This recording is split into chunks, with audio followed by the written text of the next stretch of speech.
Multiple members से हम लोग क्या ड्रॉ करते हैं, हम लोग ड्रॉ करते हैं एक सैंपल। ये जो है वो क्या होगा, करेक्ट रिप्रेजेंटेटिव होगा। अब ये जो सैंपल है ना, ये सैंपल आप क्या कर सकते हो, दो तरीके से ले सकते हो। अगर ये नॉर्मल डिस्ट्रीब्यूशन है, एनडीसी कर्व, बेल कर्व बनता है, तो हमारा नॉर्मल डिस्ट्रीब्यूशन के लिए हम लोग लगाते हैं पैरामेट्रिक टेस्टिंग। और अगर हमारा डिस्ट्रीब्यूशन नॉर्मल नहीं होता है तो हम क्या लगा देते हैं, हम लोग लगा देते हैं नॉन पैरामेट्रिक टेस्टिंग।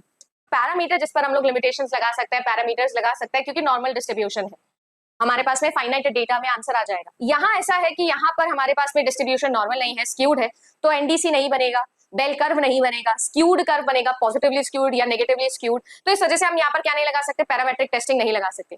प्रायोरिटी क्या है, प्रायोरिटी पैरामेट्रिक है। हम कौन सा टेस्ट लगाना चाहते हैं, पैरामेट्रिक टेस्ट, बट हम नहीं लगा सकते हैं, तो मजबूरी में हम क्या लगाएंगे, नॉन पैरामेट्रिक लगाएंगे। अब अगर मैं स्टूडेंट टी टेस्ट की बात करूं तो हम लोग दो तरीके से सैंपल लगा सकते हैं। कैसे, या तो हम लोग सेम पॉपुलेशन से दो अलग अलग सैंपल्स निकालें और उन दोनों सैंपल्स की मीन निकाल के कंपेयर करें, या फिर हम सेम सैंपल से ही दो बार मीन वैल्यूज निकालें और उन दोनों को आपस में कंपेयर करें।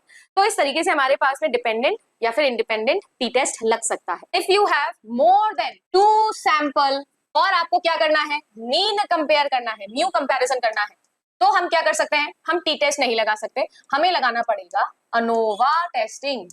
टी टेस्ट में एक और बुराई है, टी टेस्ट के अंदर ये जो आप लोगों को मैंने सैंपल बताई है ना, चाहे वो डिपेंडेंट हो या इंडिपेंडेंट हो, ये जो साइज में है वो छोटी होती है। It is less than 30। Sample size अगर ग्रेटर देन 30 आ जाए और आपको वही मीन कंपेयर करना है दो सैंपल्स के बीच में, तो फिर तो अनोवा भी लगाना कोई सेंस नहीं है, क्योंकि अनोवा टेस्टिंग तो मैम आपने अभी अभी बताया किसके लिए लगाई जाती है, अनोवा टेस्टिंग तो दो से ज्यादा सैंपल ग्रुप्स के लिए लगाई जाती है। अब दो ही सैंपल ग्रुप है, बट हमारे पास में जो सैंपल की साइज है वो 30 से बड़ी है और मीन को कंपैरिजन करना है, तो हम क्या लगाते हैं, जेड टेस्ट लगा देते हैं।